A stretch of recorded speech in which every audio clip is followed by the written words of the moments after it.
Especiales de Cristiandad. Un espacio de investigación profunda, sin miedos, sin tabúes, para llegar al corazón de los problemas que aquejan a nuestra Santa Iglesia.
Muy cordial bienvenida para todos los amigos de Radio Cristiandad a estos encuentros con el Padre Seriani y los especiales de Radio Cristiandad. En esta oportunidad, con el especial del mes de febrero del año del Señor 2012. Última parte hoy. Muy buenos días, Padre, bienvenido. Buenos días, Fabián. Buenos días a la audiencia. Muy buenos días, don Luis Manzano. ¿Cómo le va? Buen día, muy bien, gracias. Buen día para todos. Bueno, Padre, seguimos en nuestro análisis del Apocalipsis. Un poco, para los que no saben, hemos estado en el día de ayer comenzando este estudio sobre el Apocalipsis que nos llevará todo el año. En todas las visitas vamos a tener al menos 2 días estos especiales sobre el Apocalipsis, de aquí hasta fin de año. Ayer estuvimos viendo una introducción al libro del Apocalipsis y la primera semblanza, el primer cuadro marco referencial, y hoy íbamos a empezar a ver, si Dios quiere, el mensaje a las 7 iglesias. A las 7 iglesias. Pero antes de comenzar con ese mensaje a las 7 iglesias, que sería la visión de las 7 iglesias, es importante destacar, ya lo hemos hecho ayer, pero hacerlo un poco más en profundidad, que en el Apocalipsis hay 4 septenarios fundamentales, como hemos visto en esa otra división de otro autor que ya vamos a proporcionar también en un plan. También se puede dividir posteriormente, también siempre en grupos de A7. Pero hay 4 septenarios fundamentales. Lo que vamos a comenzar a ver hoy es decir, el mensaje a las 7 iglesias, después vienen los 7 sellos, las 7 trompetas o las 7 tubas, como dice el padre Castellani, y las 7 copas o las 7 fialas. Ahora, esos 4 septenarios están relacionados entre sí. Eso es muy importante a tener en cuenta. Como lo indica el mismo número 7, que en la Sagrada Escritura simboliza lo divino, lo arcano, lo directamente trabado a Dios. Por ejemplo, los 7 sacramentos, las 7 peticiones del Padre Nuestro, los 7 dones del Espíritu Santo, los 7 pecados capitales, las 7 obras de misericordia corporales y 7 espirituales, etcétera. Ese número 7 simboliza lo divino, lo misterioso, lo arcano, lo que está directamente en relación con Dios. Ahora bien, esos 4 septenarios, no significan la misma cosa repetida.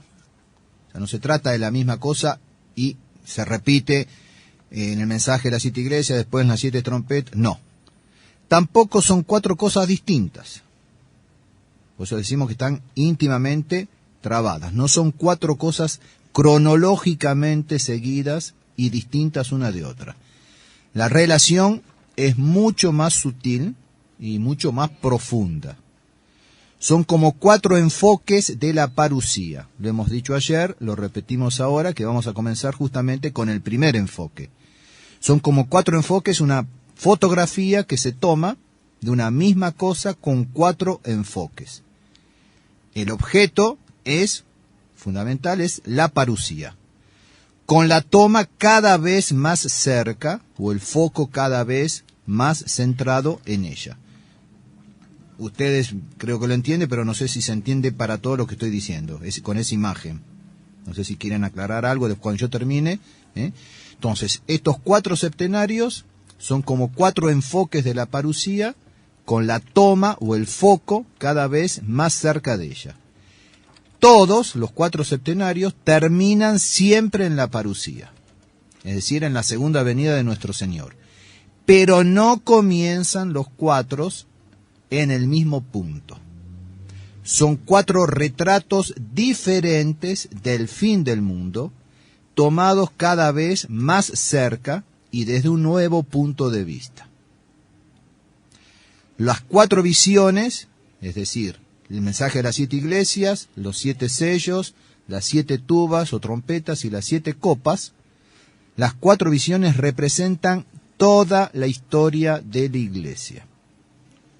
Pero el punto de enfoque está corrido hacia el comienzo, en la primera, y fuertemente hacia el final, en la última. Como decíamos ayer, el enfoque en lo que vamos a comenzar a ver hoy, las 7 iglesias, está justamente al comienzo y todo lo que viene detrás está un poco como difuso. Para el que entiende de fotografía comprende perfectamente esto, o cine también. Se puede en cine perfectamente hacer el foco y dejar difuso lo que está detrás. En la segunda visión comienza un poco, ya más en el siglo III, vamos a ver, siglo IV incluso. Entonces lo que está antes, los 3 primeros siglos, está un poco difuso, y lo que está después también. Y así sucesivamente hasta un foco rabioso en la última, que es la de las 7 copas. Los mensajes a las 7 iglesias, que es lo que vamos a comenzar a ver hoy, representan la pintura simbólica de 7 épocas distintas de la vida de la iglesia. La primera es la iglesia apostólica y la séptima es la iglesia escatológica. Los 7 sellos representan esta última iglesia escatológica, explicada por sus causas próximas, que son la institución no de la iglesia, sino justamente de la cristiandad, porque los 7 sellos comienzan el primer sello con la cristiandad, a partir de Constantino, la propagación, la crisis, como yo siempre digo, ¿no es cierto?, en el 1303, lo marco allí yo, o sea, institución, propagación, la crisis, viene todo, digamos, el derrumbe de esa civilización cristiana paulatino, la gran persecución y el desenlace. Esos son los 7 sellos. Las 7 trompetas representan 7 grandes catástrofes que determinan cada uno un nuevo Evo o una nueva época, una nueva era en esta historia de la iglesia. Y esas catástrofes son de índole religioso, como vamos a ver después, mucho más adelante, son grandes herejías.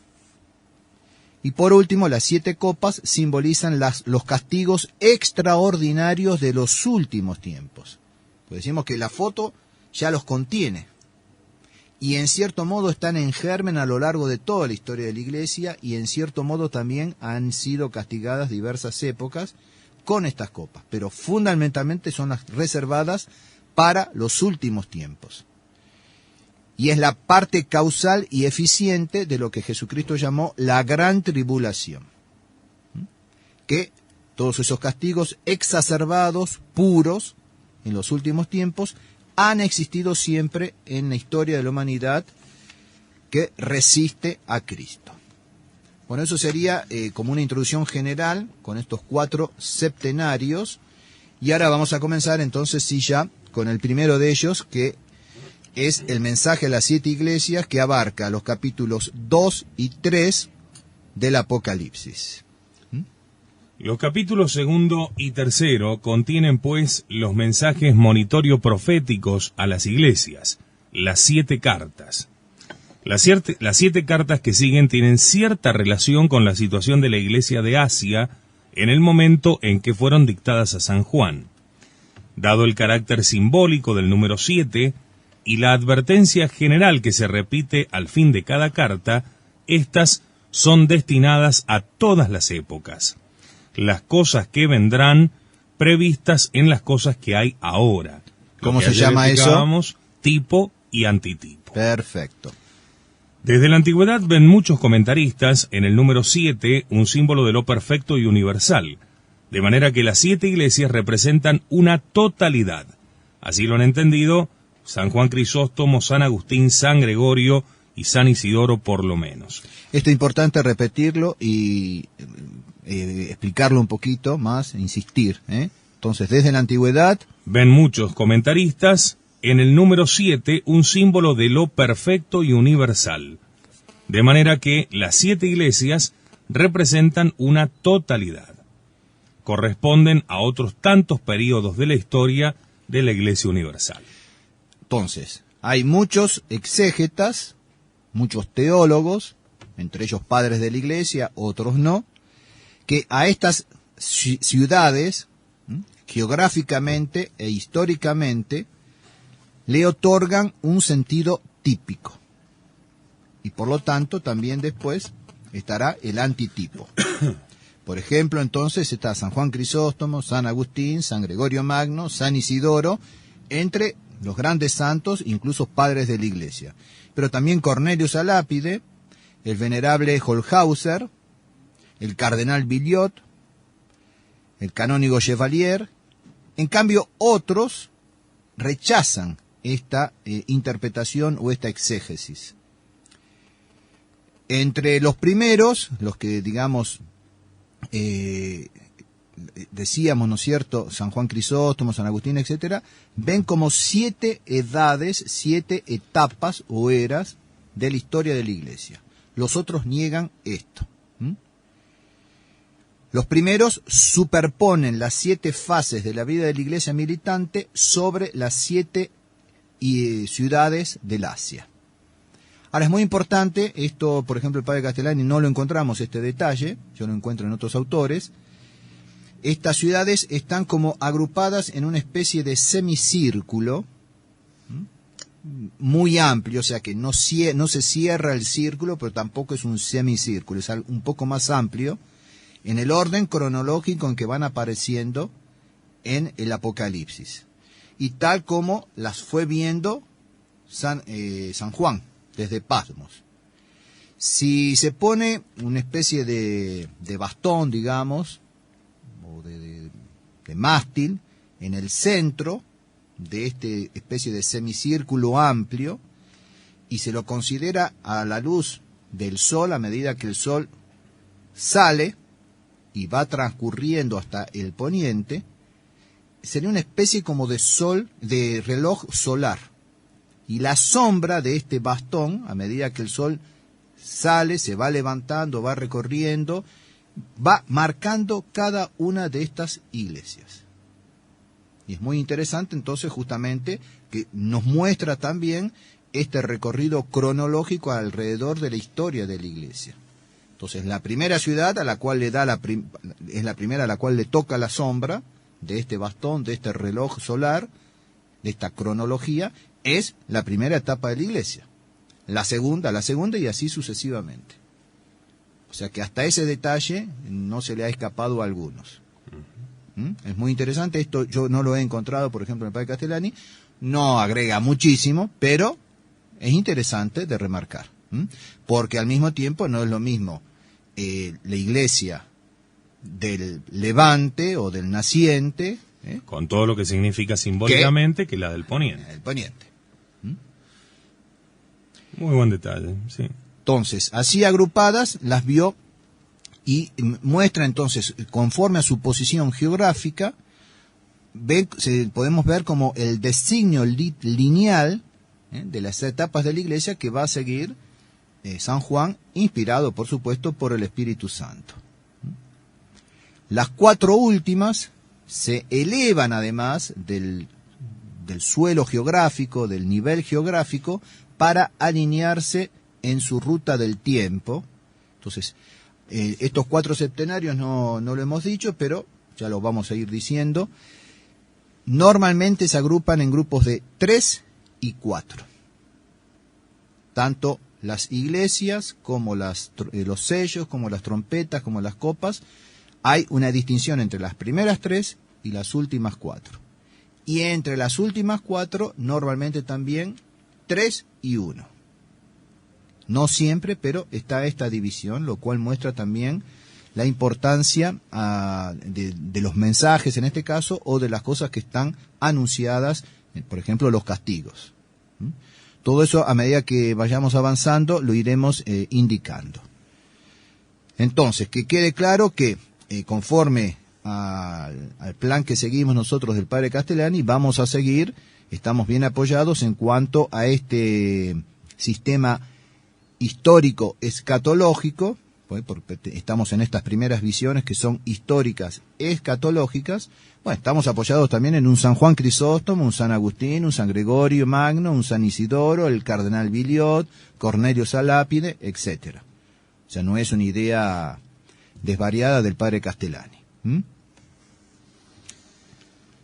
Lo que persuade que las 7 iglesias son tipos simbólicos de 7 épocas de la historia de la iglesia es primeramente que así lo pide la unidad del libro. La primera visión está encastrada firmemente en el cuerpo del libro y cubierta por el título. Los 7 mensajes llevan todos la misma estructura y la misma distribución de los elementos constitutivos. Primero, la indicación del destinatario.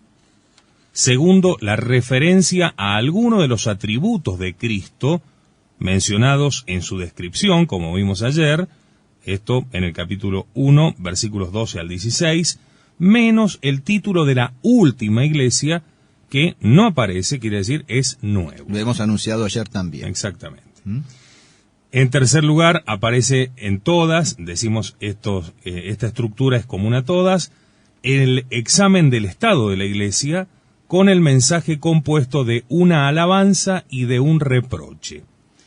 Luego sigue una exhortación, a veces es una amenaza, luego una promesa, que viene demostrada con el término al vencedor, con la frase típica que indica el misterio: quien tiene oídos, escuche lo que el Espíritu dice a las iglesias, que se encuentra antes del premio en las 3 primeras, mientras que en las otras 4 iglesias viene después del premio. Ve, ahí marcamos, 3 y 4. Por eso es importante decirlo de entrada. Todos los premios aluden literalmente al capítulo 20 del Apocalipsis, que los resume. Finalmente, la fórmula cada vez más apremiante en que Jesús anuncia su venida: vengo a ti presto, hasta que yo venga, vendré como ladrón, mira, pronto vengo y estoy a la puerta y golpeo. Sin embargo, esta fórmula no aparece en la segunda iglesia. Y en cuanto al reproche, hay 2 iglesias en las cuales tampoco aparece, que son justamente las 2 iglesias de la persecución. No hay reproche para ellas, Esmirna y la de Filadelfia, no hay reproche para ellas. ¿Por qué? Porque justamente van a estar sufriendo bajo el peso de la persecución. Entonces, si bien esta estructura que acabamos de hacer es común a todas, hay pequeñas diferencias que ya iremos marcando también, pero esa introducción, ese mensaje está en todas. Esa estructura. Entonces, hay una notita para hacer, resaltar, ¿no es cierto? En cada iglesia se promete un premio a los de ella que vencieren. Entonces, a los que perseveren, a los que venzan, les será dado un premio, es decir, a los victoriosos del reproche, que superándolo irán a constituir la edad que sigue. Entonces, esto es muy importante a retener. Es decir, se promete en realidad a la iglesia siguiente. A los que venzan de la primera etapa de la iglesia, se les promete un premio que en realidad se empieza a cumplir en la segunda. O sea que esos remanentes, ese resto fiel de la primera iglesia va a comenzar a constituir la segunda etapa, la segunda iglesia, y así sucesivamente. Esto es muy importante a tener en cuenta, o sea, los victoriosos del reproche de cada iglesia, que superándolo van a constituir la edad que sigue. Es decir, se promete en realidad a la iglesia siguiente, a la etapa siguiente, a los que han de constituir la comunidad religiosa de la nueva época, y no a los que ya han defeccionado y caducado. Y por eso esa expresión, si no te conviertes, voy a remover el candelabro. Recordemos que los 7 candelabros, según la visión marco que hemos visto, significa una de las 7 iglesias. Entonces, remover el candelabro, sacar el candelabro de su lugar, implica pasar a otra iglesia, a otra época. ¿Queda claro esto? Sí, sí. Por lo tanto, resulta que a las 4 primeras iglesias, incluyendo a la de Éfeso, se les promete el premio después de decirles que escuchen, es decir, que escudriñen. Lo que se les promete son premios eternos. A las 3 últimas iglesias se les promete premios temporales. Muy importante destacar esto también. Hay una diferencia entre un premio eterno y un premio meramente temporal. Entonces, a las 4 primeras se les promete un premio eterno, a las 3 últimas iglesias premios temporales, y después se les dice escuchen. Bien. El más conocido comentarista en la patrística es San Victorino de Petau, quien caracteriza los 7 periodos de la siguiente manera. Primero, el celo y la paciencia de los primeros cristianos. Segundo, la constancia de los fieles en las persecuciones. Tercero y cuarto, periodos de relajamiento. Quinto, peligro por parte de los que son cristianos solamente de nombre. Sexto, humildad de la iglesia en el siglo y firme fe en las escrituras.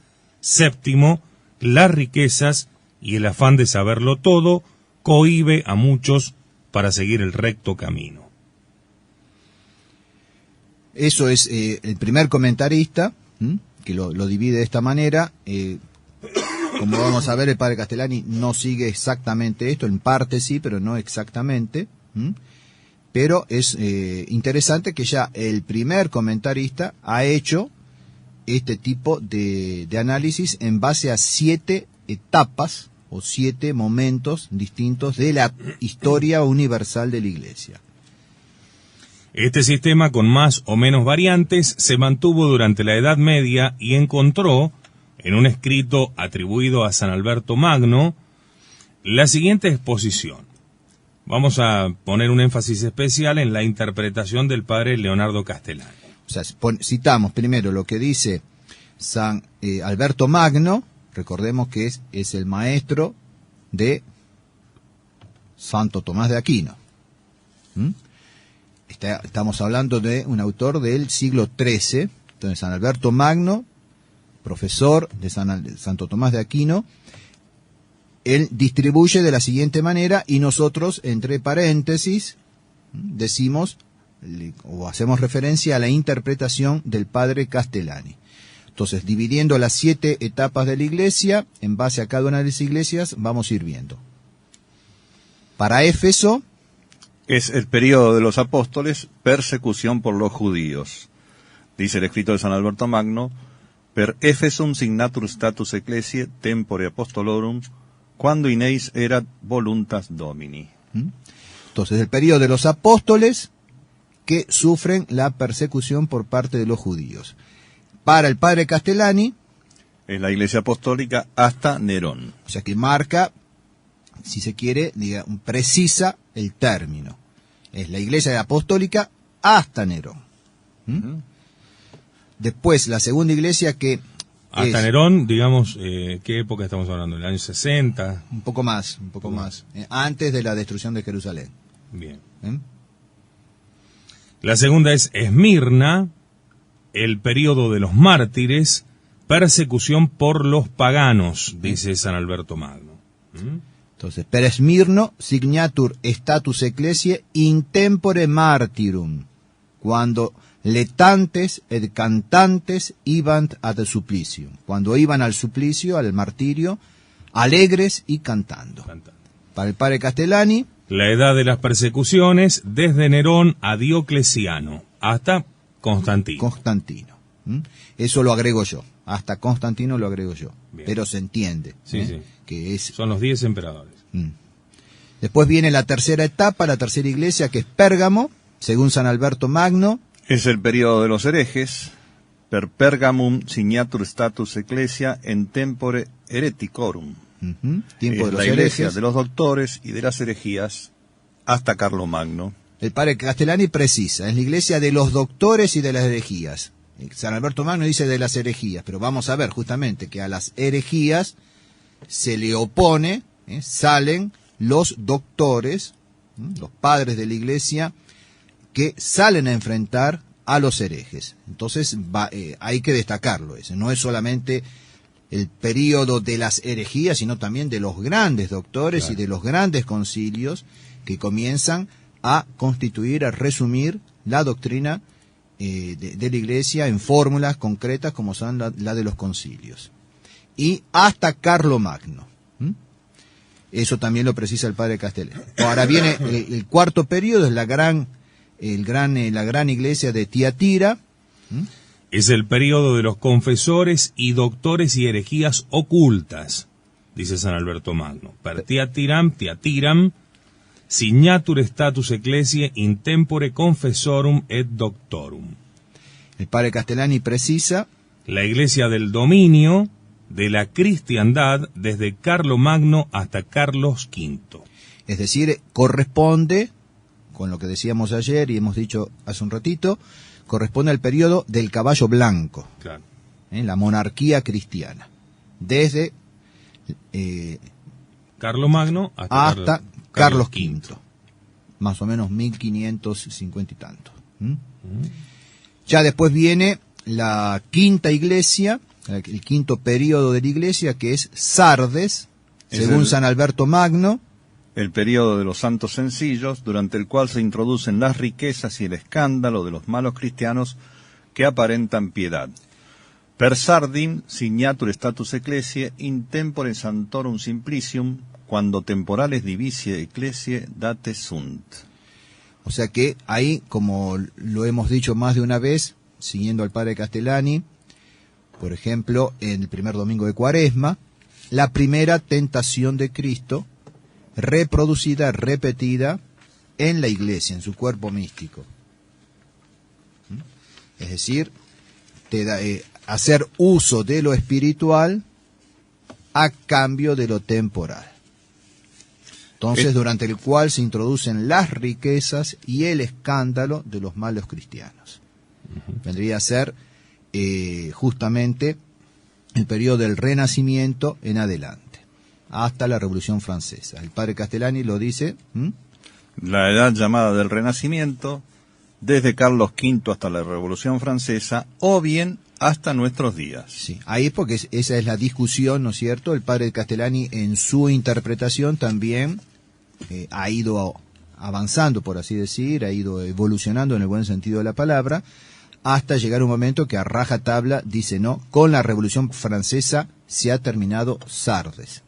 Para la mayoría de los, no digo la mayoría, pero una gran parte de los tradicionalistas actuales, tanto de un sector como del otro, todavía estamos nosotros viviendo el periodo de la iglesia de Sardes.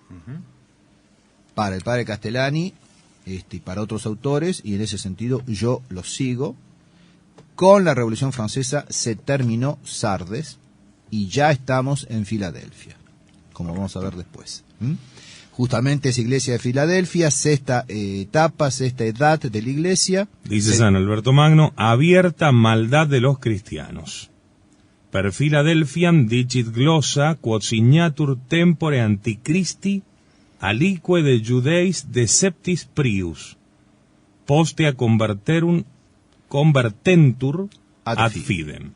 O sea que para San Alberto Magno es la abierta maldad de los cristianos. Y él dice la glosa, dicit glosa, que está significado el tiempo del anticristo, al cual algunos judíos, ¿no es cierto?, convencidos, burlados por él, lo siguen y después se convertirán a la fe. Ya con esto de San Alberto Magno nos queda clarísimo que estamos en Filadelfia. Ya estamos en los tiempos en que esto está marcando. Ya estamos más que en los signos precursores de esto. Y el padre Castellani aclara bien, ¿no es cierto? Dice: la iglesia de la parucía, quizá esta misma época de la era atómica. Bueno, y ahí viene toda la discusión que veremos después, ya lo hemos visto en Radio Cristiandad, ¿no es cierto?, respecto de los signos precursores y los últimos tiempos. Ya lo hemos tratado varias veces aquí, pero vemos, entonces, evidentemente, más de una vez me han escuchado ustedes decir que lo que está sucediendo hoy por hoy en el seno de la fraternidad se debe a una exégesis que para mí es equivocada de el Apocalipsis y de las revelaciones. Evidentemente, si yo pienso que todavía estoy en Sardes y siguiendo al bienaventurado Holshauser, espero un periodo de paz con un gran monarca y un gran papa, y no estoy esperando que esto siga declinando, ¿no es cierto?, hasta la venida del anticristo y la venida de nuestro Señor para poner término a todo eso y establecer su reino, evidentemente tengo que hacer todo lo que está haciendo Monseñor Feley y compañía. Entonces, es un problema profundo, serio, más allá de lo que pueda pasar en su corazón, en su inteligencia, en su conciencia, si es débil, si le pesaba, por así decir, redundantemente, el peso de la excomunión, el sentirse fuera de la iglesia visible, que no es visible, de la iglesia oficial, pero Monseñor Lefebvre dice que la iglesia oficial no es la iglesia visible es la tradición, etcétera. Si todo eso le pesa, no, más allá de lo que tenga en su corazón, en su conciencia, hay un problema de exégesis, para mí. Entonces esto es fundamental, esta división. Ya lo hemos marcado muchas veces, no sé si ustedes recuerdan, no sé si quieren precisar algo ahora, o esperamos a llegar a la iglesia de Sardes, Filadelfia, pero no sé si hace falta. Me parece que va a quedar clarísimo en cuanto veamos la descripción que hace ahí el padre Castellani.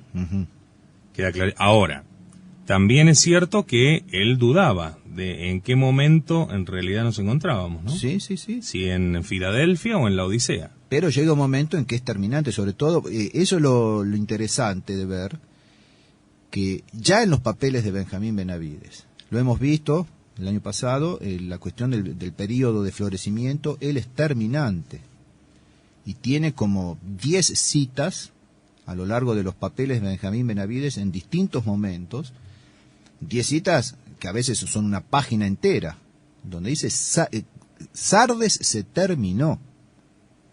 Con la Revolución Francesa se terminó Sardes.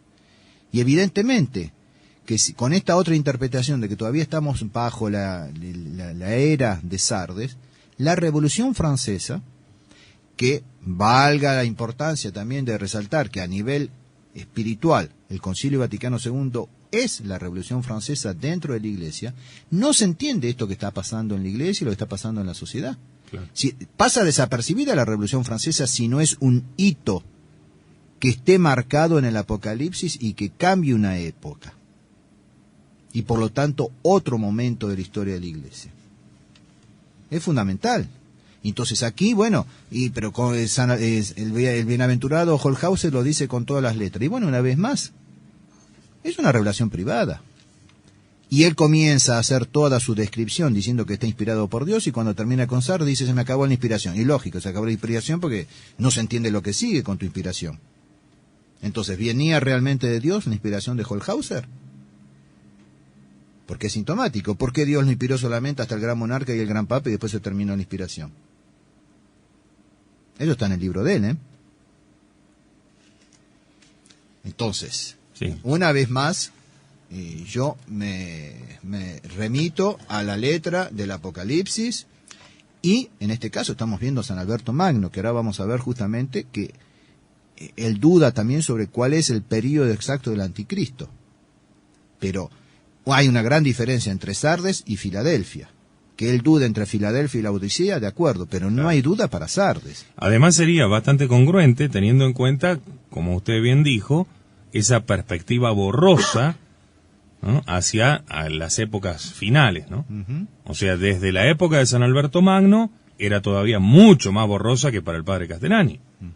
La profecía se va haciendo cada vez más diáfana a medida que va pasando el tiempo, que se va acercando temporalmente. Si yo marco, o sea, no es un invento mío, yo digo autores, si yo marco el punto culminante de la cristiandad a partir del cual comienza una debacle en 1303, bueno, San Alberto Magno muere en 1274, creo. No, antes, un poco antes. San Aventura muere en el 74. Pero muere en el 1200. Fue maestro, profesor de Santo Tomás de Aquino. O sea, estaba en la cumbre. Bueno, y él no conoce el cisma de Occidente.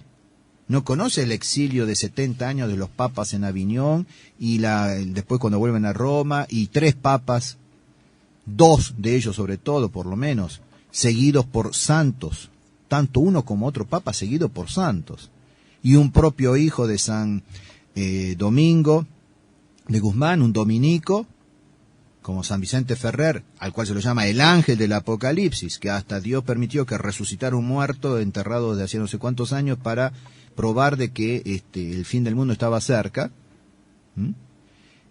Escribe un tratado de cómo reconocer al verdadero papa, y resulta que él estaba con el falso. Vaya época, San Alberto no conoció todo esto. Y no conoció el Renacimiento, no conoció el protestantismo, y mucho menos la Revolución Francesa. Entonces es importante ver todo eso. Repetimos lo de San Alberto para Sardes, período de los santos sencillos durante el cual se introducen las riquezas y el escándalo de los malos cristianos que aparentan piedad. ¿Eso lo podemos aplicar hoy en día? O más bien lo que él dice para Filadelfia, abierta maldad de los cristianos, empezando por la cúpula, por la cabeza. Sí. Periodo de los santos sencillos, ya acá no cabe. Entonces, para el padre Castellani, Filadelfia es la iglesia de la parucía, quizás esta misma época de la era atómica. Y queda entonces la última, la Odisea. Entonces, para San Alberto Magno, la Odisea es el periodo del anticristo. Per la Odisiam signatur status ecclesiae in tempore antichristi. Bueno, pero retengamos que antes había dicho dicit glosa, para Filadelfia, la glosa dice quod signatur tempore antichristi. O sea que el anticristo lo pone tanto en Filadelfia como en la Odisea. Ahora él dice la glosa. Sí. La glosa es la explicación, ¿no es cierto? Cuando alguien está glosando, no son palabras propias de él. Él no dice, esto lo digo yo. Lo dice la glosa. Pero si lo hubiese tenido por improbable, por ridículo, no lo hubiese puesto. Entonces... Bueno, quizás coincide el mismo periodo en el final de una y principio de la otra. Y justamente ahí estaríamos con lo que decíamos antes. Aquellos que resistan, que venzan ese periodo, que salgan victoriosos del anticristo, serán los que van a conformar el periodo justamente del milenio. Claro. Ahora, ¿el anticristo puede estar, digamos así, montado sobre 2 etapas de la iglesia? En cuanto a las consecuencias, sí. Pero sería, justamente, viene al final de Filadelfia, vendría nuestro Señor a vencer al anticristo. Y aquellos que hayan resistido, se les da el premio y pasan a formar la Odisea. Está bien. Correcto. O sea, es como si dijéramos, la parucía es el final de Filadelfia y el principio de la Odisea. La parucía. O sea, nuestro Señor es el hito que marca el comienzo de la nueva etapa de la iglesia, que es la Odisea. Entonces, para San Alberto, la Odisea es periodo del anticristo. Para el padre Castellani, dice la iglesia de los 1000 años. O sea, desde el retorno de Cristo hasta el juicio final. Entonces, al igual que el padre Castellani, San Alberto Magno duda acerca de las 2 últimas iglesias. Pues pone el anticristo en la iglesia de la Odisea y también en la de Filadelfia. Eso yo lo destaco. Ahora bien, en la Edad Moderna... digamos, parecería en principio una cierta duda. Está acá y sin embargo puede ser algo que cuadra perfectamente. Es verosímil. Puede estar tanto en una como en la otra, teniendo en cuenta el fin y el principio, ¿no? En la Edad Moderna han difundido este modo de interpretación el santo sacerdote Bartolomé Holzhauser, Manuel Viciano Rosell y otros. Holzhauser interpreta de este modo: Éfeso, la iglesia apostólica, hasta la persecución de Nerón; Esmirna, la iglesia de los mártires, hasta Constantino. Hay ningún problema, ¿eh? Vamos igual. Ahí vamos igual. Pérgamo, la iglesia de los doctores, hasta Carlomagno. Tiatira, la iglesia de la cristiandad, hasta Carlos V. Y desde allí, la iglesia de Sardes, que sería la que nos correspondería según esta visión de Holzhauser, hasta la aparición del gran rey y el gran papa. ¿Se acabó la época de Sardes o estamos ahora en ella? Esperando que venga con la de Filadelfia el triunfo de la iglesia y la restauración de la cristiandad. Bueno, ya lo veremos. Es una pregunta que justamente se plantea, ¿no es cierto? Entonces, así que establecida esa... Es simpática la referencia. Yo recuerdo haberlo leído en Castellani cuando habla de Holzhauser. Y acá se le acabó el Espíritu Santo. Sí. Se le acabó el Espíritu Santo. Claro, se había hecho tal embrollo que no supo desenmarañarlo. Llegó hasta ahí y quedó perdido. Entonces, planteamos bien la cuestión antes de empezar ya con la primera iglesia. Entonces, ¿se acabó la época de Sardes o estamos ahora en ella? Por ejemplo, para Monseñor Williamson, siguiendo a Holzhauser, todavía estamos en Sardes. Es decir, en la contrarreforma. Estamos en la contrarreforma. Sí, una segunda contrarreforma en todo caso. Entonces, ¿dónde queda el Vaticano II si estamos en la contrarreforma? Claro. Si el Vaticano II vino a hacer tabula rasa del Trento y del Vaticano I. Entonces, ¿se acabó la época de Sardes o estamos ahora en ella? Esperando que venga con la de Filadelfia el triunfo de la iglesia y la restauración de la cristiandad. Entonces, fíjense que es una cuestión de exégesis. Más allá de política, porque esa política está al servicio de esta exégesis. Más allá de lo que pasa en el corazón o en la conciencia de los jefes de la tradición, más allá de la interpretación que quieran hacer o no de iglesia visible, iglesia oficial, iglesia conciliar, iglesia modernista, pero ayer lo destacamos y esta mañana estaba pensando, gracias Monseñor Felé por decir que la última vez que Monseñor Lefebvre lo dijo fue en el 87. Gracias por haberlo dicho. Tomen nota, por favor, los feligreses y los sacerdotes de la fraternidad. La última vez que Monseñor Lefebvre habló de este tema, ¿no es cierto?, de ir a Roma y que esto, que lo otro, y fue en el 87. A partir del 88 se terminó. Cuando salió de la trampa raxigeriana, se terminó. Yo pondré las condiciones. Se terminó la política, se terminó el tener que estar dando nosotros cuenta a Roma. Es Roma la que tiene que dar cuenta. Lo digo porque cuadra dentro de esta interpretación de esto que estamos viendo del Apocalipsis. Bueno, ¿comenzamos con la primera iglesia o quieren hacer un corte? No sé. No, vamos. Bueno, entonces, comenzamos con Éfeso. Normalmente, entonces... Estoy profundamente intrigado. Ponemos primero el texto, En general yo creo que sigo, si no me equivoco, al texto del Monseñor Strauminger. Entonces, leemos para la iglesia de Éfeso, capítulo 2, los 7 primeros versículos. Al ángel de la iglesia de Éfeso escríbele: esto dice el que tiene las 7 estrellas en su mano derecha, el que anda en medio de los 7 candelabros de oro. Conozco tus obras, tus fatigas y tu paciencia, y que no puedes sufrir a los malos, y que pusiste a prueba a los que se dicen apóstoles sin serlo, y los has hallado mentirosos. Y tienes paciencia, y padeciste por mi nombre sin desfallecer. Pero tengo contra ti que has dejado tu amor del principio. Recuerda pues de dónde has caído, y arrepiéntete y vuelve a tus primeras obras. Si no, vengo a ti y quitaré tu candelabro de su lugar a menos que te arrepientas. Tienes en cambio a tu favor que detestas las obras de los nicolaitas, que yo también detesto. Quien tiene oídos, escuche lo que el Espíritu dice a las iglesias. al vencedor le daré a comer del árbol de la vida que está en el paraíso de Dios. Bueno, hasta ahí el texto sagrado, que ahora hay que comentar. Entonces, siguiendo el comentario del padre Castellani, apoyado él sobre autores de nota, él dice así: Éfeso significa ímpetu, según el cardenal Villot.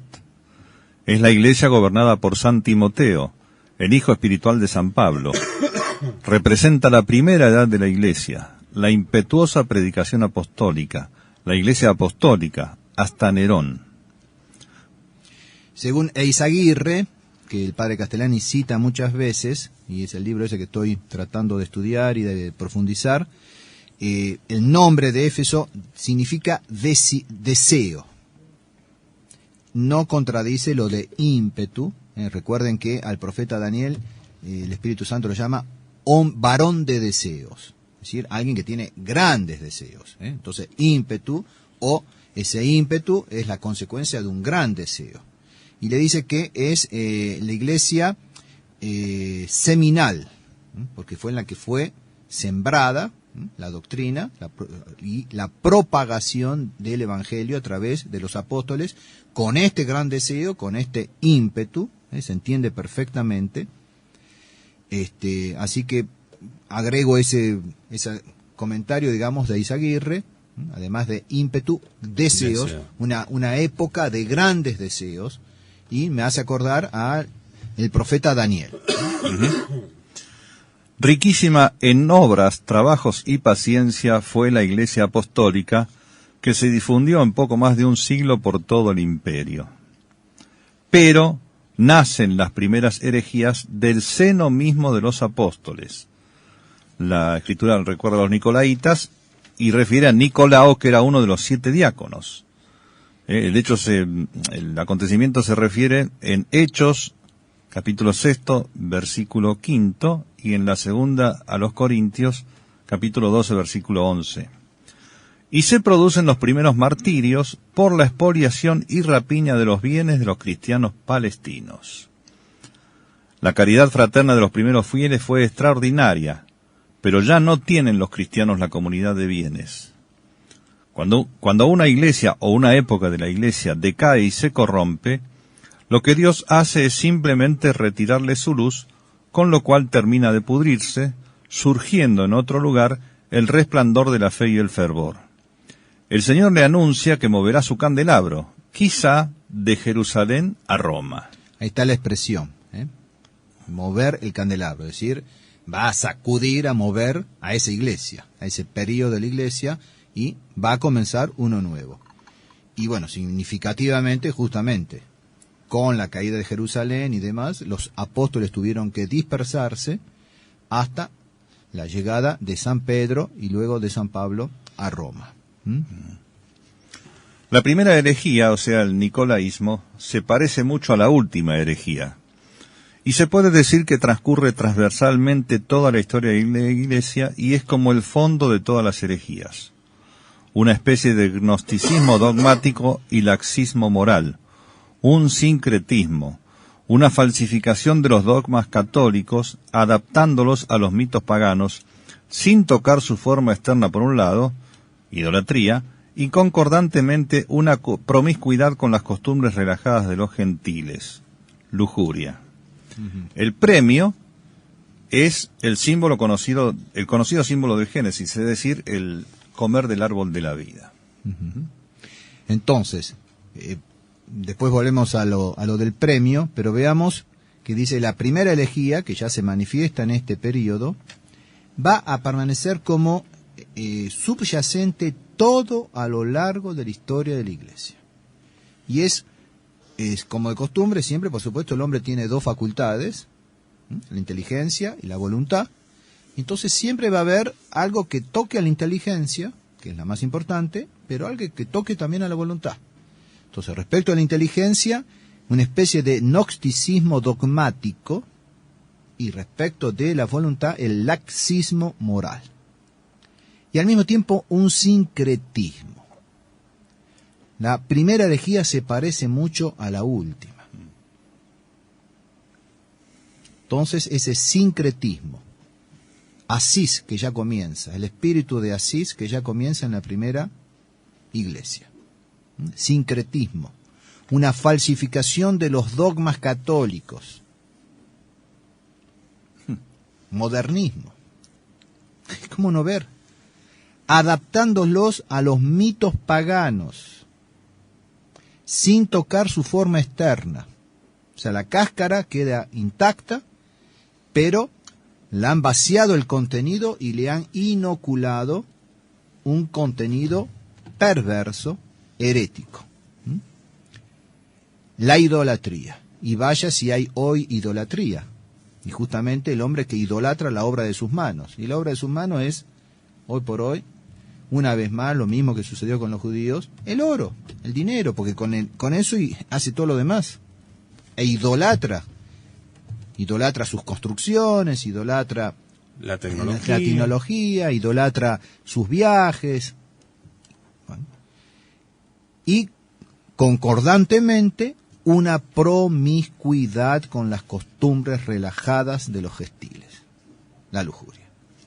Sí, hoy desatada inmensamente. Entonces, no sé si recuerdan el padre Membiel, por no citar siempre el padre Castellani, el padre Membiel dice que el pecado capital de los judíos es la avaricia. Y el pecado capital de los cristianos, la lujuria. Y entonces los judíos, para explotar su avaricia, explotan la lujuria de los cristianos. Y con su dinero son los que prostituyen los países cristianos. Boliches, hoteles, etcétera. Entonces, esa primera etapa, esa primera época de la historia de la Iglesia, Éfeso, la época apostólica, nos muestra entonces ese ímpetu, ese gran deseo apostólico, pero está con ese problema del nicolaísmo y ese relajamiento también de la caridad. Entonces, has perdido la primitiva caridad. Y esa admonición que le hace, o sea, ese llamado al arrepentimiento, le dice: tienes en cambio en tu favor que detestas las obras de los nicolaitas. O sea que el grupo fiel, el pequeño grupo fiel, detesta todo esto, tanto en el orden intelectual como en el orden moral, que yo también detesto. Y la admonición que venía: recuerda pues de dónde has caído, arrepiéntete y vuelve a tus primeras obras. Si no, vengo a ti y quitaré tu candelabro, a menos que te arrepientas. Y después entonces viene eso favorable, tienes a tu favor que detestas todo esto. Quien tiene oídos, escuche lo que el Espíritu dice a las iglesias. ¿Qué le va a dar al vencedor? Le dará a comer el árbol de la vida. Porque ¿qué es lo que viene? Viene la gran persecución, las 10 persecuciones de Esmirna, cuando la iglesia será diezmada. Le daré el árbol de la vida. Habíamos dicho que era un premio para las primeras 3 iglesias, era un premio sobrenatural. Te daré a comer del árbol de la vida. No temas a aquel que puede matar el cuerpo y nada más. Teme a aquel que puede matar el cuerpo y además mandarte al infierno. A través del martirio llegarás a comer del árbol de la vida, o sea, la vida bienaventurada, y esos mártires aparecerán perfectamente después debajo del altar, están todo también a lo largo del Apocalipsis, los mártires, y serán en el capítulo 20 los primeros en resucitar, por haber permanecido fieles hasta el martirio. Entonces todo esto hay que tenerlo en cuenta, ¿no es cierto? Por eso digo, no se puede leer el Apocalipsis así por puchitos, ¿no es cierto? Y menos por capítulos. Hay que tener en cuenta todo esto, y una vez que se terminó de leer y más o menos hay que volverlo a leer, y a medida que uno va leyendo se van esclareciendo las cosas, y como constituye una unidad, se puede tranquilamente hacer esto que estamos haciendo ahora. De Éfeso irnos al capítulo 20 o a esos versículos, esos capítulos en que están los mártires debajo del altar pidiendo venganza, y le dicen: no, esperen todavía porque falta más, hermanos, o sea, falta más mártires. Entonces tengan paciencia, que todavía no está completo el número de los mártires. Y Entonces es una sola visión muy, muy interesante. ¿Alguna pregunta, alguna duda sobre Éfeso? No. No sé. Lo único que a mí, digamos, me impacta es la muy corta duración de este periodo histórico. Y cómo ya había perdido el fuego de los apóstoles en una generación. ¿Sí?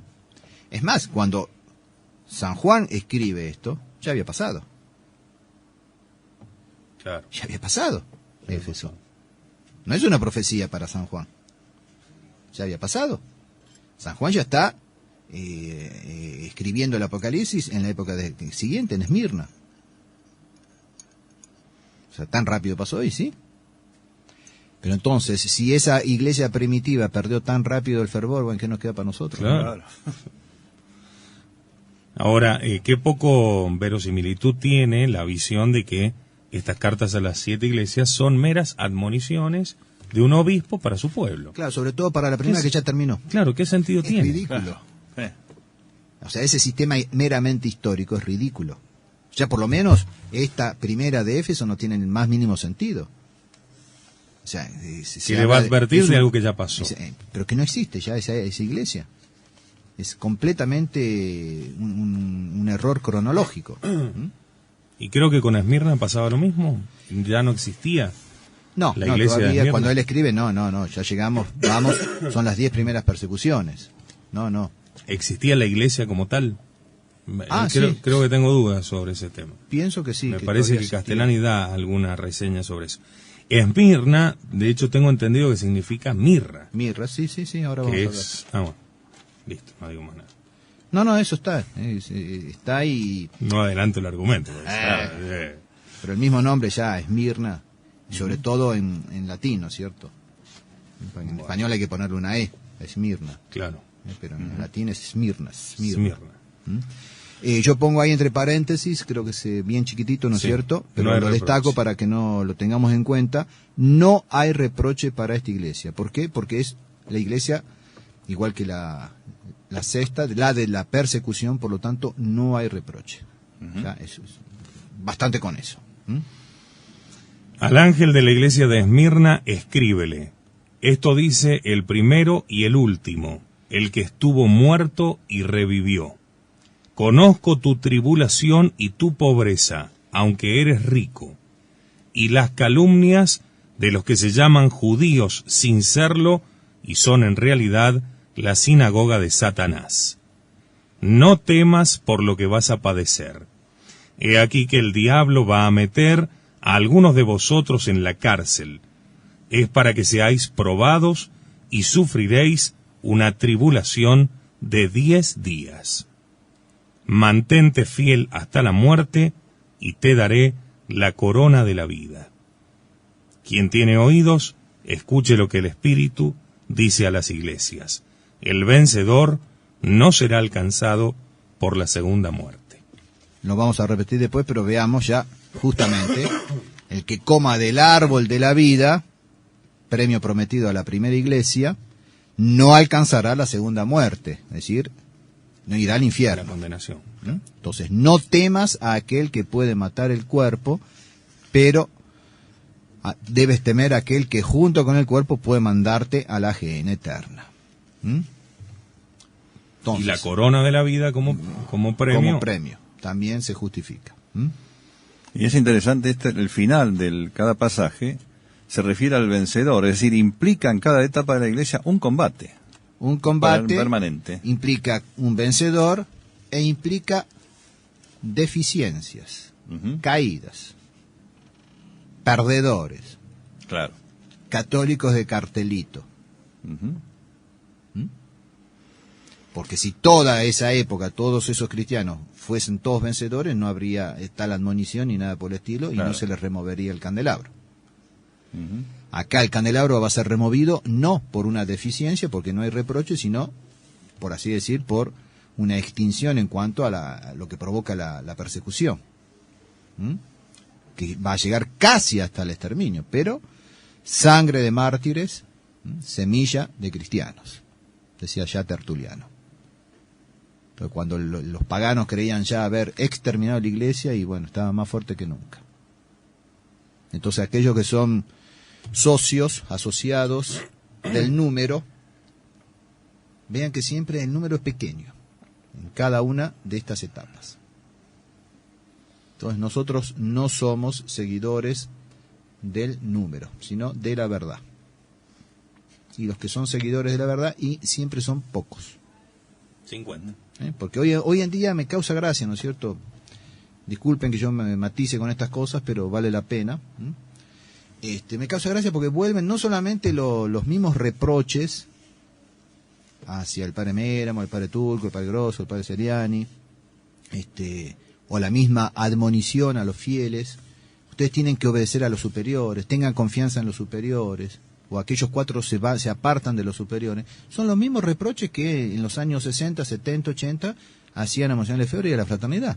Pero ¿cómo? 2 obispos van a tener razón contra 2.500.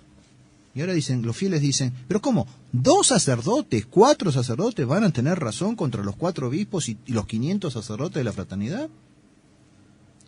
Inventen otro argumento, por favor. Porque ese ya está usado. ¿Se acuerda que salió un editorial del padre Bullacura haciendo toda una crítica a la posición suya y demás, que nosotros lo modificamos y lo aplicamos justamente a Monseñor Lefebvre y cuadraba perfecto? Perfectamente. Pero recuerden que Monseñor Lefebvre, la última vez que hizo referencia a esta fue en el 87. Gracias, Monseñor Felé, por recordárnoslo y aprobarlo con su autoridad. Entonces, escuchen lo que dice Monseñor Felé y háganle caso. Claro. No los recuerden solamente a nosotros, sino y no que los recuerden ellos. Padre para Bullacura, a poner sermones del año 83. Claro. Ni del año 87. Póngame sermones del año 88, 89, 90 de Monseñor Lefebvre. Es la última vez que lo dijo, fue en el 87. Gracias, Monseñor Felé, por decirlo. Entonces, vamos al comentario de la iglesia de Esmirna. Es la edad de las persecuciones, desde Nerón a Diocleciano. Smirna, en griego, significa mirra, sustancia usada en la antigüedad como restaurativo en las heridas y para preservar de la corrupción. Sustancia amarga, símbolo en la escritura de dolores corporales y de embalsamiento. Alusión a la muerte y al triunfo sobre la muerte. Al vencedor le daré a comer del árbol de la vida que está en el paraíso de Dios. La persecución atroz sobrellevada por Cristo es la riqueza de la Iglesia desde el siglo II al siglo V. Las persecuciones fueron de carácter satánico, crueldad superhumana, iniquidad para hacer renegar de la fe. Las calumnias de los judíos contra los cristianos verdaderamente blasfemas fueron el fermento de las persecuciones. Los 10 días de tribulación significan precisamente las 10 persecuciones. Esa cárcel no será mera cárcel. Mantente fiel hasta la muerte, dice el pasaje. La cárcel era la antesala de los azotes y del patíbulo. La segunda muerte, que se le promete a los vencedores no van a sufrir, es el infierno. Se va a ver esto en el capítulo 20, versículos 6 y 14, y en el capítulo 21, versículo 8 del Apocalipsis, por supuesto. Bueno, algunos comentarios agregamos a lo del padre Castellani para completar, de Eizaguirre. En cuanto a la mirra, prácticamente lo mismo que lo debe haber tomado el padre Castellani de aquí o de otros autores. Sustancia amarga y olorosa, que simboliza la amargura de la persecución y del martirio, y al mismo tiempo el suave olor de la sangre de los fieles. Esto no lo pone el padre Castellani. Entonces, es al mismo tiempo amarga, pero de un suave olor, una suave fragancia, que significaría esa fragancia de la sangre de los fieles, que en sacrificio a Dios ofrecen su propia muerte. Y eso sube al cielo como agradable fragancia, como agradable olor, y es bien recibido en el cielo. También la mirra impide la corrupción, preserva el cuerpo de la corrupción. De hecho, la mirra va a aparecer el Viernes Santo, o sea, Nicodemo y José de Arimatea para embalsamar el cuerpo de nuestro Señor, es decir, al estilo del judío, ungir el cuerpo, no es embalsamarlo propiamente dicho, traen esas sustancias justamente odoríficas que impiden, que preservan en parte la corrupción, y entre ellos estaba la mirra. También la mirra, como símbolo de dolor y demás, se le atribuye una expresión de la Sagrada Escritura del Antiguo Testamento de Nuestra Señora, refiriéndose a nuestro Señor, dice: mi hijo es un saquito de mirra, es una bolsita de mirra puesto sobre mi corazón. ¿Sí? Y simboliza el dolor de Nuestra Señora en la pasión de nuestro Señor. Y luego, interesante en cuanto al título de nuestro Señor. O sea, cómo se caracteriza nuestro Señor en la iglesia de Esmirra. El primero y el último. El que estuvo muerto y revivió. Entonces, el primero y el último. Entonces, el alfa y el omega vendría a ser. Dice, estas palabras, dice Izaguirre, sirven de ejemplo. Primero, como Dios. Último, como hombre y crucificado.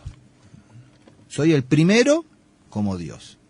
Y soy el último, el desecho, el gusano, como lo vamos a ver el Viernes Santo, como hombre. Primero y último. Entonces son como un paradigma. Y esa es la virtud de la fortaleza de los mártires, la cruz de Cristo. Por eso les da ánimo, ¿no es cierto? Y les dice, estuvo muerto y revivió. Entonces no tengas miedo a la persecución, claro. No tengas miedo a la muerte. Los que tienen que tener miedo es de que te manden al infierno. Pero yo te aseguro que te voy a preservar de la segunda muerte y te aseguro la vida eterna. Ya comiendo del fruto del árbol de la vida y la corona que alcanzarás. El vencedor no será alcanzado por la segunda muerte. Y le daré la corona de la vida. Le daré la corona de la vida. Entonces no tengas miedo a la persecución. Entonces creo que queda suficientemente claro, no hay que ahondar más. De hecho, el padre Castellani tampoco no es mucho más largo. Esto es un resumen del padre Castellani, pero vemos que en los autores incluso no hay mucho más que todo esto. Digamos algo sobre los 10 días de tribulación, que significan las 10 persecuciones, que fueron 10 emperadores. Eso para que quede un poco más claro, porque algunos preguntaban cuánto significan 10 el días, lenguaje. Claro, son 10 persecuciones.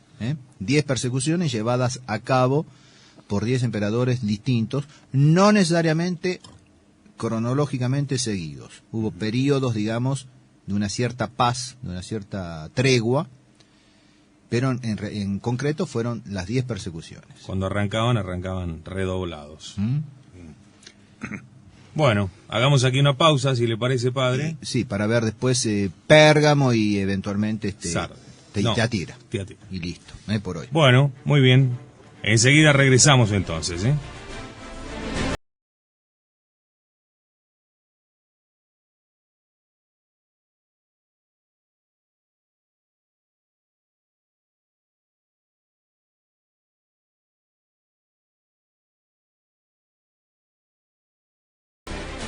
Especiales de Cristiandad. Un espacio de investigación profunda, sin miedos, sin tabúes, para llegar al corazón.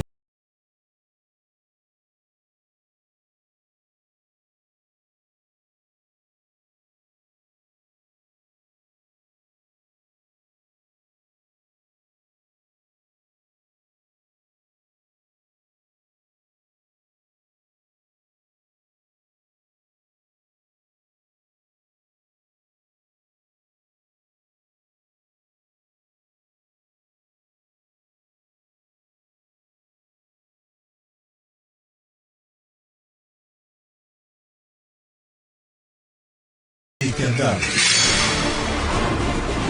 Un espacio de investigación profunda, sin miedos, sin tabúes, para llegar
Vamos ya en la parte final de estos especiales de Radio Cristiandad junto al Padre Seriani, correspondientes al mes de febrero del año del Señor 2012. Estamos analizando el hermoso, consolador libro del Apocalipsis y nos vamos a seguir insertando en las cartas a las 7 iglesias. Les ha gustado mucho, por lo menos aquí varias personas han comentado. Muy interesante, claro. Muy interesante. Muy interesante. Eso es bueno. Por lo menos alguien que diga que es interesante el tema. A mí particularmente me llamó mucho la atención y me dio mucha verosimilitud cuando empecé, la primera vez que leí el libro del Padre Castellani, que de hecho sea de paso, como bien lo prologa el Padre Sáenz, es un libro que hay que leerlo por lo menos 3 veces. Sí. La primera vez te deja como en una nebulosa, ¿no? Y ya la tercera vez uno lo puede paladear, ¿no? Y sacarle ese gusto exquisito que tiene el libro y el intérprete, ¿no? Que es maravilloso. Pero justamente en este marco de las cartas a las 7 iglesias, se da también para aquellos que por primera vez entran en el tema del Apocalipsis una curiosidad, que es que el libro hace profecía sobre eventos que ya ocurrieron. Entonces cobra mayor verosimilitud. Para aquellos como, no sé si han visto ustedes en algunos lugares esos pseudo profetas, como Nostradamus, por ejemplo, en donde se dice, pero tuvo unos grandes aciertos. Bueno, a ver cuáles son, y hay que redibujarlo más o menos para que cuadre. Sí. Bueno, aquí podemos decir, fíjense en estos aciertos históricos, comprobables, ¿no? Eso ayuda bastante para aquel que recién está empezando a analizarlo. Y podemos decir, si se han cumplido tales y tales profecías para tales y tales épocas, también se cumplirán para las que faltan. Claro. Tal cual. Y si vamos viendo los prolegómenos, los anuncios, los preanuncios, y bueno, pongan la barba en remojo.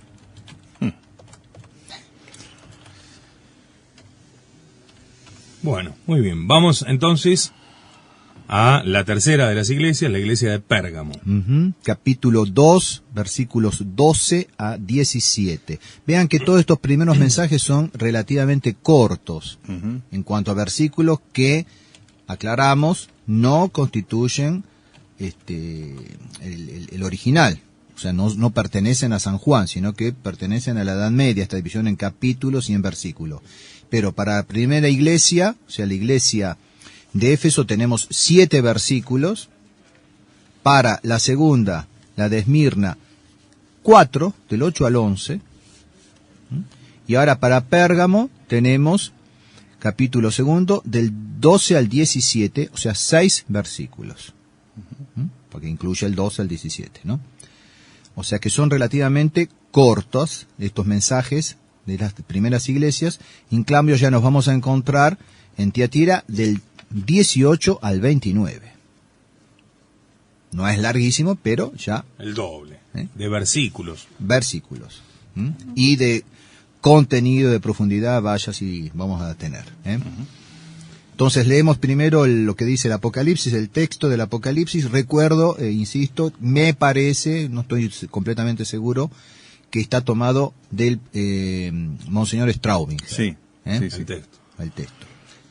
Al ángel de la iglesia de Pérgamo escríbele, esto dice el que tiene la espada aguda de 2 filos. Sé dónde vives, allí donde está el trono de Satanás, y con todo retienes mi nombre y no has negado mi fe, ni siquiera en los días de Antipas, mi testigo fiel, que fue muerto entre vosotros, ahí donde habita Satanás.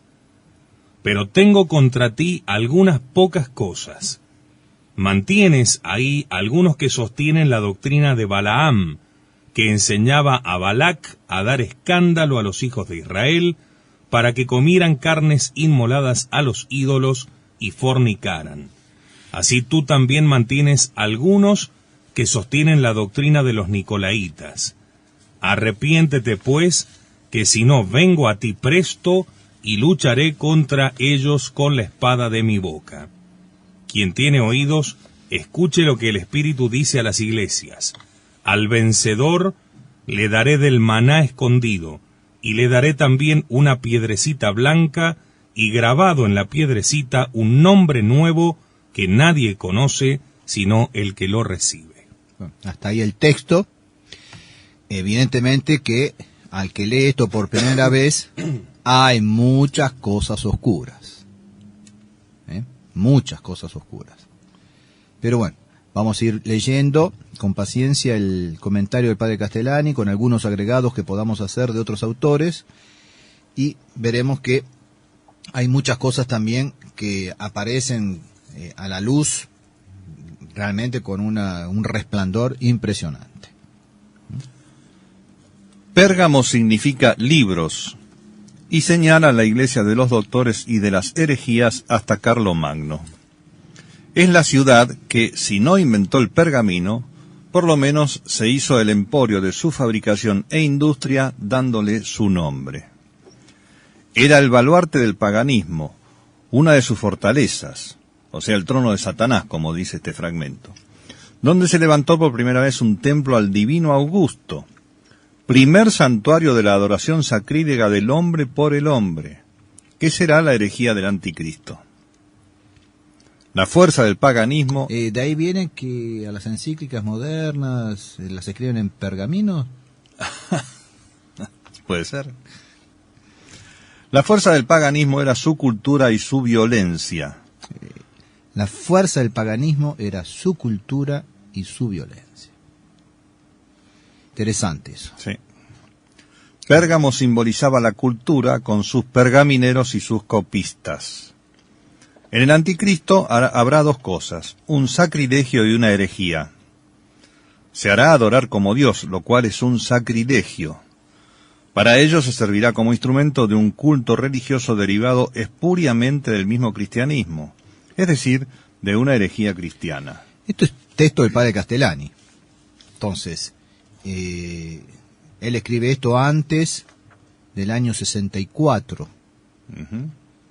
Y dice que en el anticristo habrá dos cosas. Un sacrilegio, porque se hará adorar como Dios, y una herejía, pero no una herejía, una simple herejía, como podría ser la negación de un dogma, de una verdad revelada y definida, sino de un culto religioso derivado espuriamente del mismo cristianismo. Es una herejía, digamos... que abarca todos los aspectos de la iglesia, ¿no? La liturgia... Pero, claro, que no es solamente una cuestión doctrinaria, sino que a la cual estarán forzados los fieles a participar de ella. Un culto religioso derivado espuriamente del mismo cristianismo. De ahí a decir que la nueva misa es bastarda, como dijo Monseñor Lefebvre, hay un trechito muy corto. Exactamente. Ahora bien, ¿qué pasa con aquellos sacerdotes que festejan, celebran, e incluso, entonces sí, celebran en el sentido de rezar, la misa tradicional bajo la forma extraordinaria que dice contener la misma doctrina que este culto derivado espuriamente del mismo cristianismo de esta misa bastarda? Está bastardeada también entonces la forma extraordinaria. Si celebran la misa tradicional pensando que vehiculiza la misma fe que la misa nueva, ayúdeme a pensar, diría el padre Castellani. Apaguemos la luz, cerremos y vamos.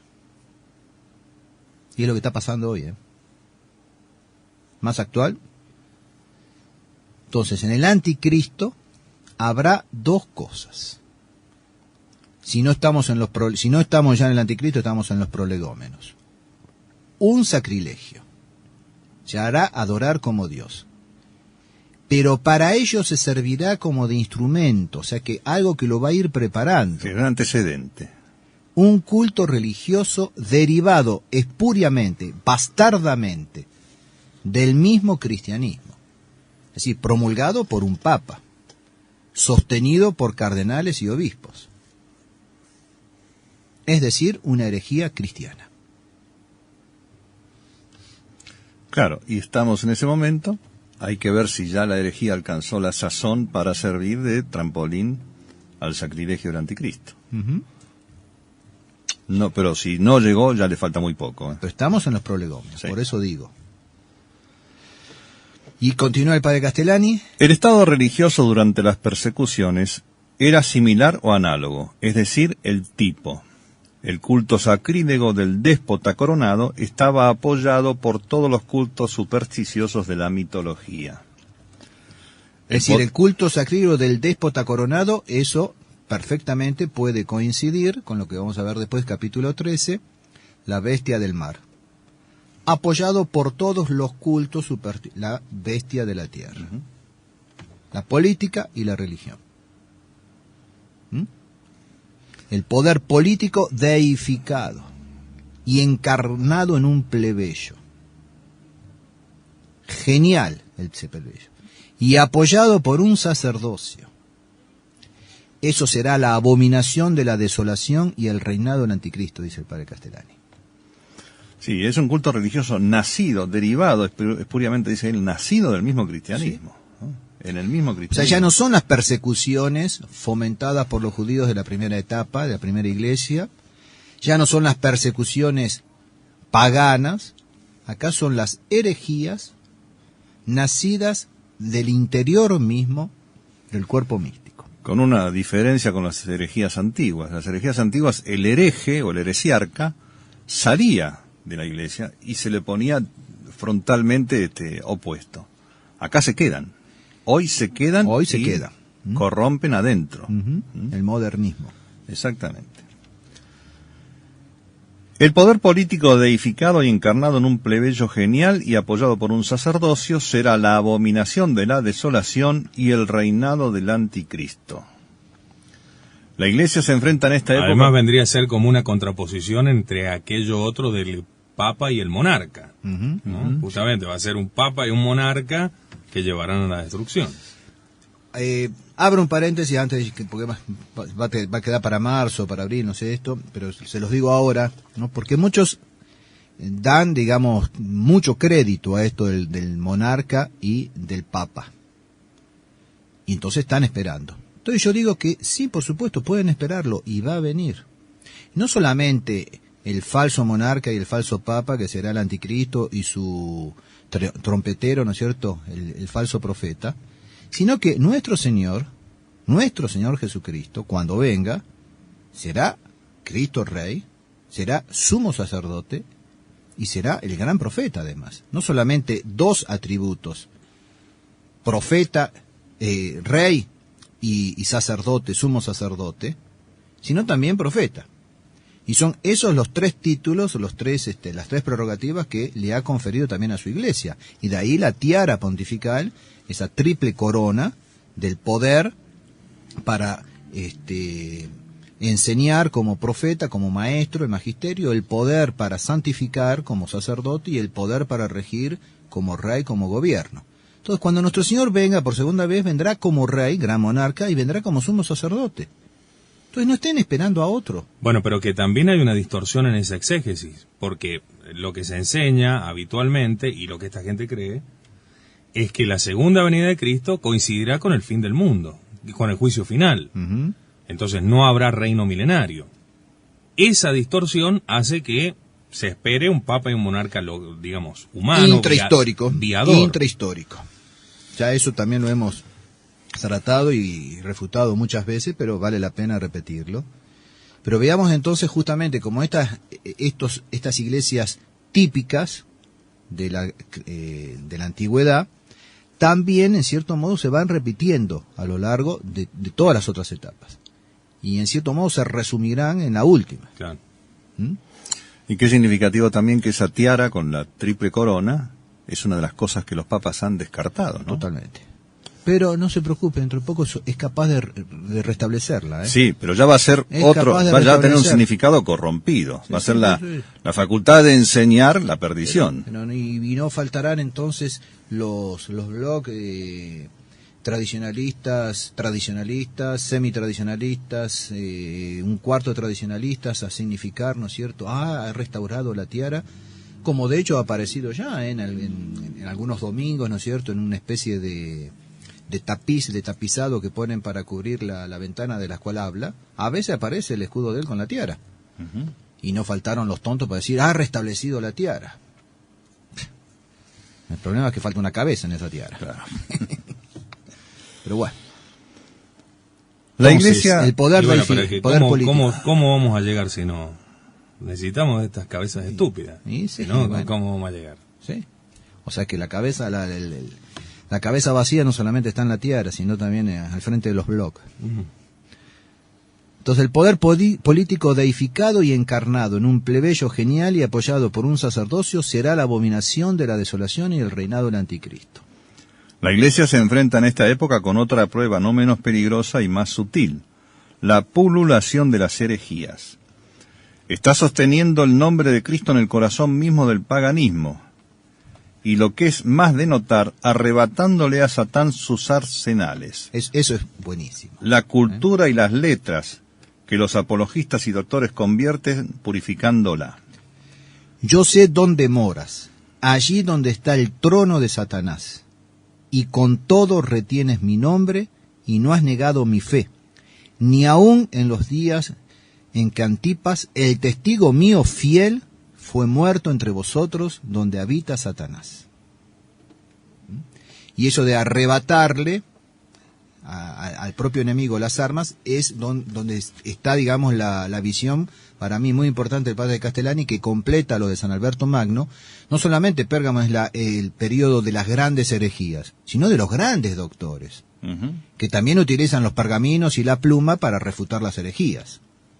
Entonces le arrebata esa cultura y bautiza, cristianiza esa cultura. Y eso será, esa cultura forjada allí será la cultura greco-romana cristiana, católica, la que hoy nos están nuevamente destruyendo, y con toda esa famosa inculturación. Entonces así, donde la iglesia llevaba esta cultura que se forjó durante la iglesia de Pérgamo, y después en la iglesia de Tiatira la va a llevar hasta los confines de la tierra, esa cultura greco-romana católica, cristiana, bautizada, y va a civilizar y a llevar esa cultura a través de la liturgia en gran medida, también en gran parte. Ahora no, inculturación, en lo doctrinario y en lo litúrgico, inculturación. Y es cierto, es una incultura. Y sí. Bien, Entonces la iglesia le arrebata a Satanás sus arsenales. ¿Cuáles eran? la cultura y las letras, que los apologistas y doctores cristianos, por supuesto, convierten purificándola. Trabajos que culminan en la genial obra de la sabiduría cristiana que es la ciudad de Dios. El vencedor no será alcanzado por la segunda muerte.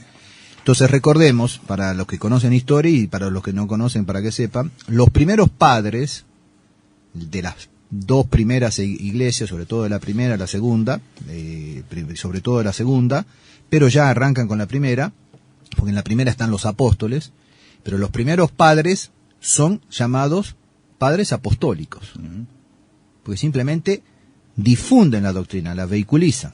Estos son llamados padres apologistas, porque tienen que defenderla. Ya no es simplemente enseñar, transmitir, sino defender, refutar el error. Entonces hay una gran diferencia entre el grupo de los padres meramente apostólicos, que estuvieron en contacto con los apóstoles, mamaron toda esa doctrina y lo que recibieron lo transmitieron. Ahora estos no. Eso recibido y acuñado tiene que ser defendido al ser atacado, al ser vilipendiado. Entonces son los padres apologistas. Y esa promesa al vencedor no será alcanzado por la segunda muerte. Pero ahí en el texto se habla entonces de una doctrina. Tengo contra ti, dice el reproche, pero tengo contra ti algunas pocas cosas, por cuanto tienes allí a quienes han abrazado la doctrina de Balaam, el que enseñaba a Balac a dar escándalo a los hijos de Israel, para que comiesen de los sacrilegios de los ídolos y cometiesen fornicación. Así también tienes a quienes de manera semejante retienen la doctrina de los nicolaitas. Entonces, esas son las pequeñas cosas que son bastante gordas, ¿no? Son bravas, sí, sí. Entonces, el padre Castellani explica sobre Balaam. Sobre Balaam hay que ver el libro de los Números, capítulo 24, versículo 3, capítulo 24, versículo 3, capítulo 25, versículo 2, capítulo 31, versículo 16, y la epístola de San Judas en su capítulo 11. El versículo 11, tiene un solo capítulo. Versículo es bien 11. cortita. La doctrina de Balaam, muy de acuerdo con la de los Nicolaitas, es la que enseñó a los hijos de Israel a fornicar con los extranjeros, y está aplicada aquí en sentido religioso a la fornicación espiritual, que ya no es con los ídolos, sino con los poderosos de la tierra. El que golpea la puerta es en otra iglesia. Sí, no es vengo pronto. Es en la Odisea. Claro. Están golpeando la puerta. Tenemos que ir al piso sexto, me parece. Sí, va a tener que cambiar de lugar, sí. Entonces, repitamos. La sobre doctrina de Balaam, sí. muy de acuerdo con la de los Nicolaitas, es la que enseñó a los hijos de Israel a fornicar con los extranjeros, y está aplicada aquí en sentido religioso a la fornicación espiritual, que ya no es con los ídolos, sino con los poderosos de la tierra. Es decir, ¿Alguna similitud? ¿con el estado actual de la iglesia? Sí, toda. Es decir, a la que vive en infiel maridaje con el mundo. Maridaje. El padre Castellani utiliza esa expresión, pero ¿quién la utilizó también? Monseñor Lefebvre, diciendo que el Concilio Vaticano II ha querido establecer ese maridaje entre la Iglesia y el mundo moderno. Y es de ese maridaje, esta es una expresión del año 76, de este maridaje, de esta unión ilícita, es la que salen los frutos. ¿Cómo se llaman los frutos de una unión ilícita? Bastardos. Bueno, son los frutos bastardos. Todo eso está en el famoso sermón de Lille, la ciudad de Lille, año 76, que también es digno de tener en cuenta y de vez en cuando retomarlo. Ya que retoman algunos del año 83, retomemos algunos del año 76 también. Frutos bastardos. Y los frutos bastardos dice que es la misa, son los catecismos, son los seminarios, los seminaristas, los sacerdotes. Y estamos en el 76, todavía no conocía el nuevo derecho canónico, etcétera. Esos son los de la Iglesia Conciliar. Esos son los frutos bastardos. Entonces, vea qué bien que está esta aplicación, ¿no es cierto?, que hace San Juan, inspirado por el Espíritu Santo, cómo trae aquellos acontecimientos, no son citas, sino que son aquellos acontecimientos del Antiguo Testamento en que los fieles del pueblo fiel eran tentados a fornicar con los poderosos de la tierra. Y el gran problema no venía en la fornicación, no sé, como pecado carnal, sino que los llevaban a la idolatría. Y a la infidelidad con Dios. Con Dios. Entonces, porque cada alma en sí y el pueblo elegido en cuanto tal era la novia, la prometida, la esposa de Dios. Y había un verdadero matrimonio espiritual. No. Entonces, ser infiel, cometer infidelidad en el sentido de lo religioso, implica entonces un adulterio, una fornicación, y el fruto de eso, bastardos. Tal cual. Entonces repetimos, porque es muy importante. Entonces dice la doctrina. La doctrina de Balaam, muy de acuerdo con la de los Nicolaitas, es la que enseñó a los hijos de Israel a fornicar con los extranjeros, y está aplicada aquí en sentido religioso a la fornicación espiritual, que ya no es con los ídolos, sino con los poderosos de la tierra. Es decir, a la que vive en infiel maridaje con el mundo. Bueno, esto va a aparecer en el capítulo 17 del Apocalipsis, versículo 2, y en el capítulo 18, versículo 3. Ese fornicar con los poderosos de la tierra.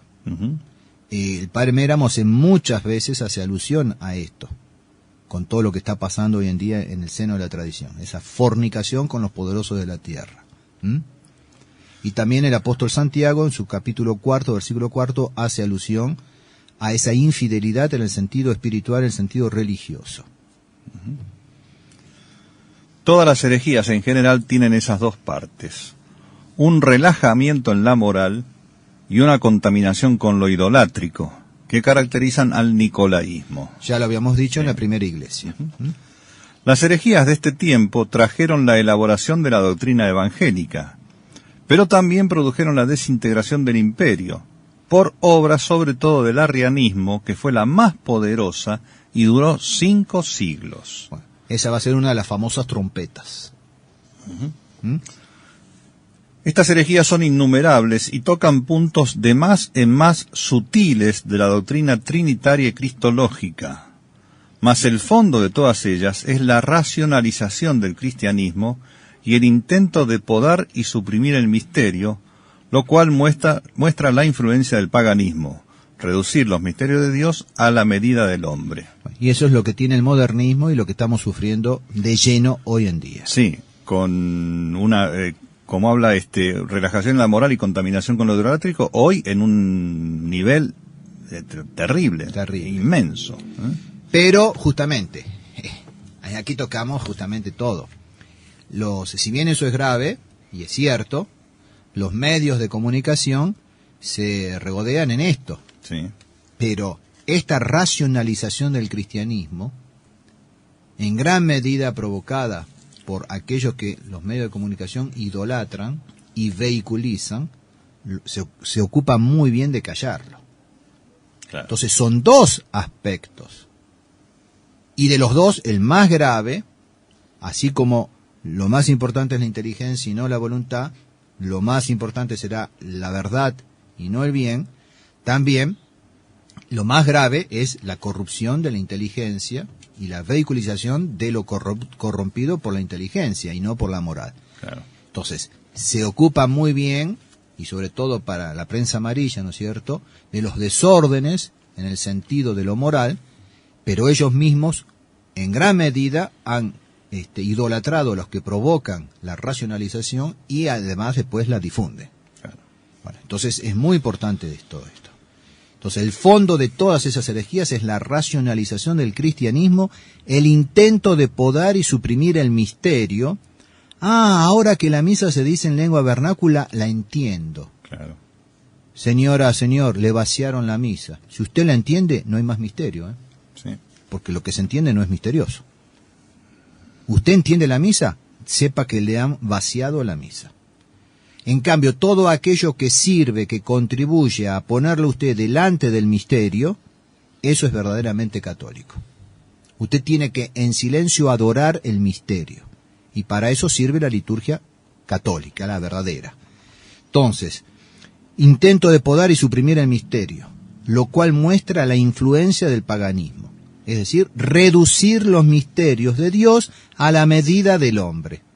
Y en definitiva, para hacer adorar al hombre por el hombre.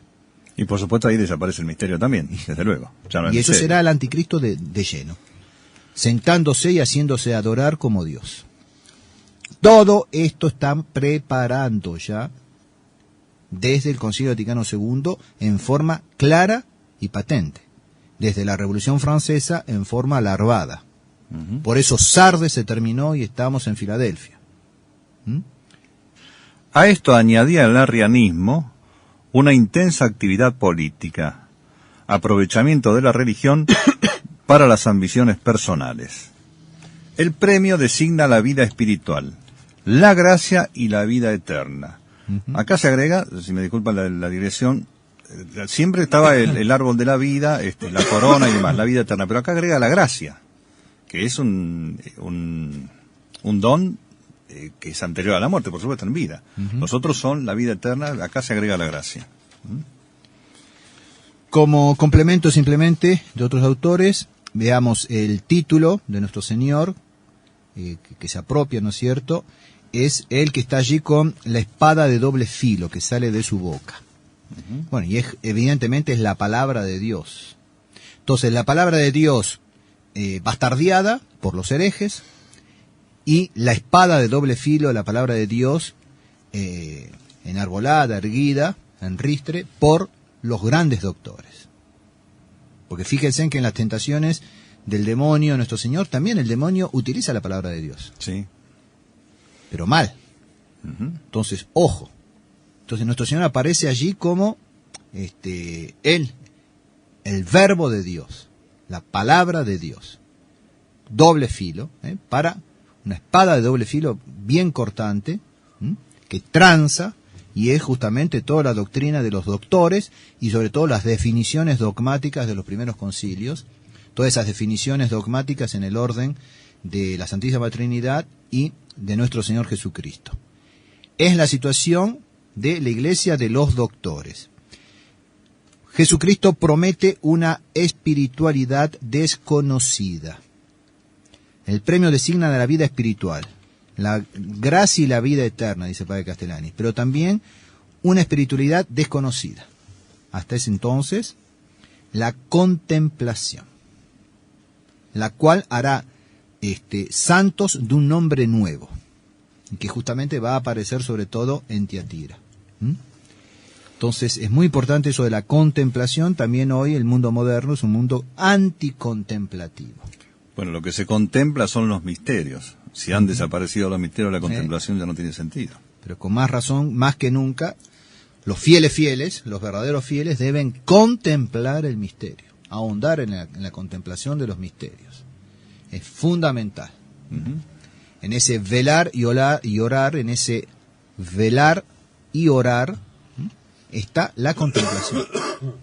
Entonces, que no nos arrebaten, que no nos arranquen de la mano esa arma que es la contemplación de los misterios. Entonces, no nos dejemos robar los misterios, pero una manera de que no nos arranquen los misterios de la mano es contemplarlos. Entonces, invitación a la contemplación. El premio designa la vida espiritual, la gracia, la vida eterna, a través de la contemplación, de la recepción de los genuinos sacramentos, etcétera.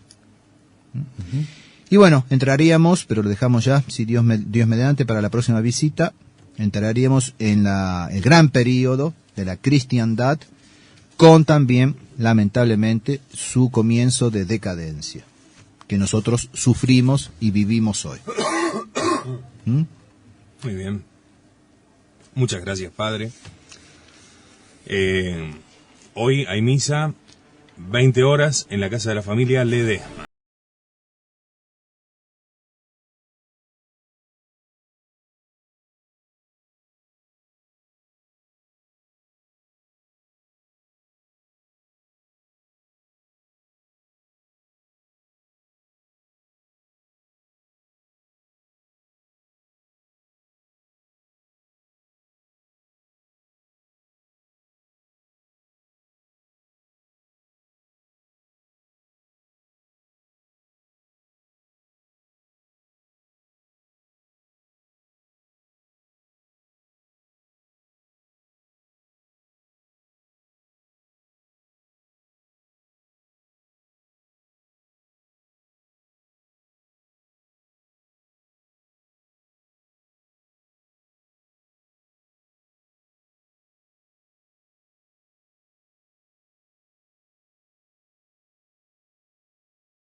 Con el Padre Grosso, Dios mediante. Muy bien. Entonces, esta noche la misa a las 20 en la casa de la familia Ledesma.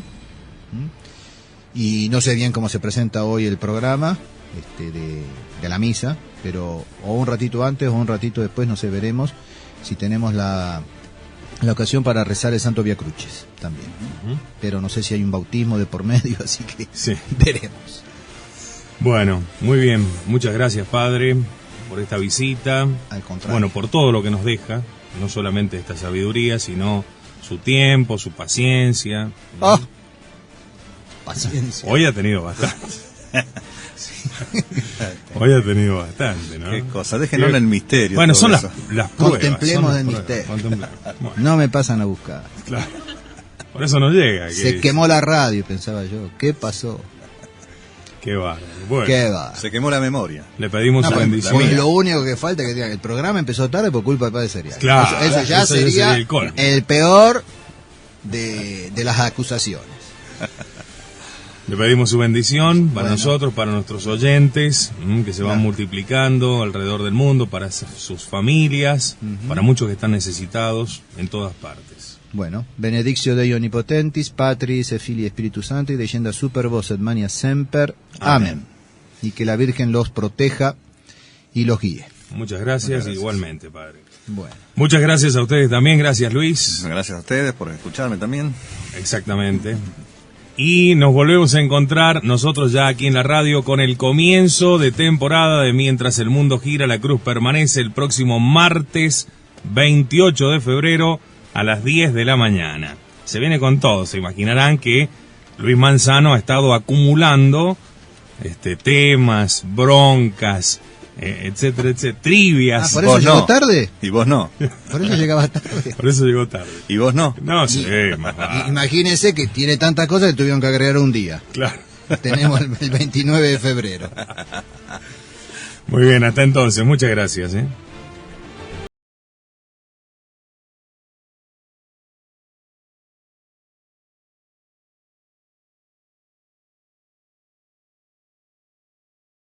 De Cristiandad. Un espacio de investigación profunda, sin miedos, sin tabúes, para llegar al corazón de los problemas que aquejan a nuestra Santa Iglesia.